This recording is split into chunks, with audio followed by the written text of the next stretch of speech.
Attorney General Pam Bondi falsely testified under oath before the House Judiciary Committee. The Attorney General testified, quote, "There is no evidence that Donald Trump has committed a crime. Everyone knows that," unquote. This is a lie.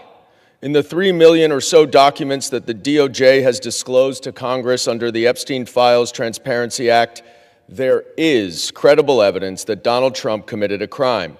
And that, of course, excludes the nearly 3 million pages that the DOJ is refusing to turn over. Donald Trump is mentioned thousands of times in the Epstein files. There are multiple allegations that he sexually assaulted young girls. Pam Bondi in the Epstein case is continuously telling one lie after another to protect her boss, Trump. Now it has reached a point where lying seems to have become her daily routine. Pam Bondi stood before the House Judiciary Committee and told yet another blatant lie. She took an oath and claimed that there is no evidence against Donald Trump. But chaos erupted in Congress when Representative Goldman exposed the full dark record of Trump's connection with Epstein in front of everyone. In doing so, he completely dismantled all the claims Trump had made about Epstein. Bondi's lie was exposed when Trump's name was practically appearing across nearly 3 million documents that she wanted to keep hidden from the world. The Epstein Files Transparency Act has torn apart Bondi's claims. When Trump's name is recorded thousands of times in these files, and there are serious allegations involving the abuse of young girls, how can Bondi still say there is no evidence? This is not just testimony. This is a complete failure of justice. Bondi has buried her credibility under Trump's actions. Now the time has come to completely tear down this web of lies. Let's watch how Representative Goldman exposed the dark truth about Trump and Epstein in Congress and left everyone shocked. Mr. Speaker, I rise today to discuss this administration's massive cover-up of the Epstein files in order to conceal President Trump's involvement. This cover-up reached its apex last month when Attorney General Pam Bondi falsely testified under oath before the House Judiciary Committee. The Attorney General testified, quote, "There is no evidence that Donald Trump has committed a crime. Everyone knows that," unquote. This is a lie. In the 3 million or so documents that the DOJ has disclosed to Congress under the Epstein Files Transparency Act, there is credible evidence that Donald Trump committed a crime. And that, of course, excludes the nearly 3 million pages that the DOJ is refusing to turn over. Donald Trump is mentioned thousands of times in the Epstein files. There are multiple allegations that he sexually assaulted young girls. But I want to focus on one victim's allegations that the FBI unquestionably found to be credible. The DOJ tried to hide reports of 3 of the 4 interviews that this victim gave to the FBI, but pressure from the media and Congress forced them to disclose them. And now we know why.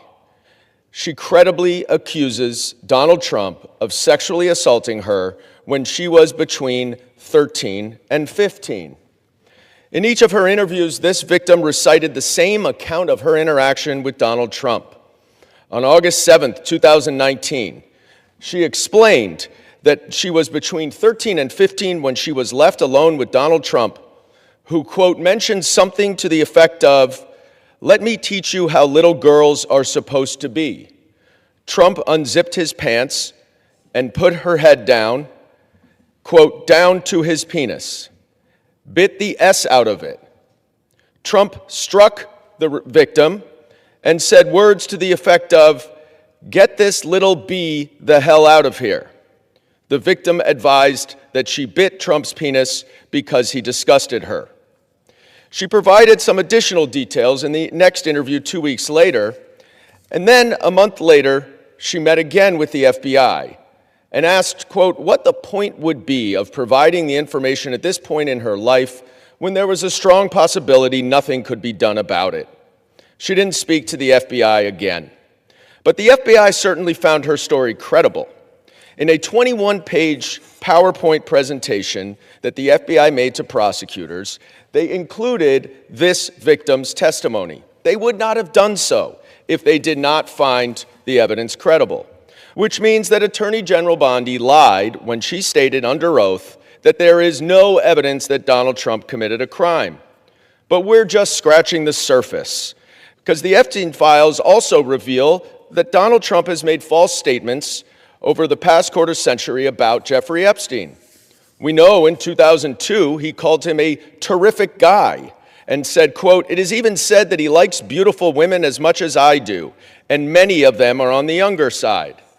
In a birthday card, 2003, that Donald Trump gave to Jeffrey Epstein for his 50th birthday, Donald wrote for himself that we have certain things in common, Jeffrey.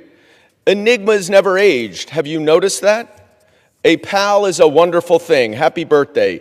And may every day be another wonderful secret. But in that same year, Palm Beach County opened an investigation into Epstein that eventually was turned over to the FBI.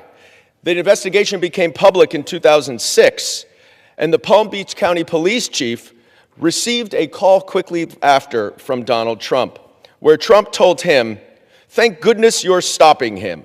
Everyone has known he's been doing this." What innocent person calls the police chief about an investigation upon just learning about it? The recent documents also show that Jeffrey Epstein emailed Ghislaine Maxwell and said, quote, "I want you to realize that the dog that hasn't barked is Trump. Redacted victim spent hours at my house with him. He has never once been mentioned."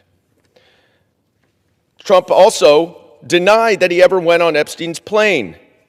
But of course, the Southern District of New York said that he was on his plane 8 times, often with young women. The reason why this matters is because we don't have half of the Epstein files. And if the Attorney General is covering this up in such a degree that she is redacting things from Congress, redacting things from the public that she then shows to Congress, what else is she covering up? And I would just show that this document here was redacted to the public, it was unredacted to Congress, and it completely disputes everything that Donald Trump has said about Jeffrey Epstein, about what he knew about the allegations, about his disgusting behavior, about whether he'd ever been to Epstein's house, saying, "I may have been there with my wife."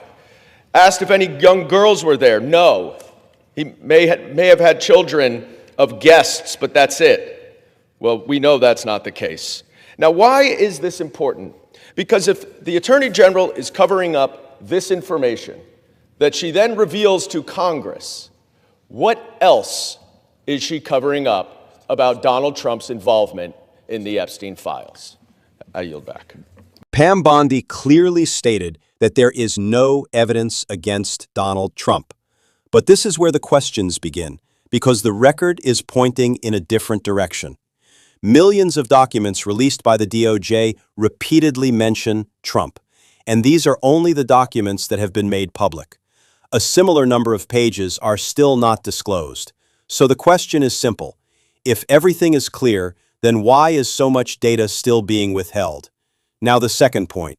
The way Rep. Goldman raised the issue of unredacted information has challenged the entire narrative. This is not just about allegations, it is about consistency. On one side, there are public statements.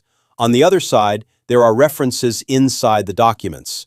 When the two do not match, credibility becomes a serious concern. And that is the most critical point in this entire situation. Was the statement made based on complete information, or are there still parts that remain hidden? That is why this is no longer just a political debate. It has become a question of transparency and accountability. What comes next will depend on when and how the remaining files are made public. But for now, one thing is clear. The questions are not over, they are only getting bigger.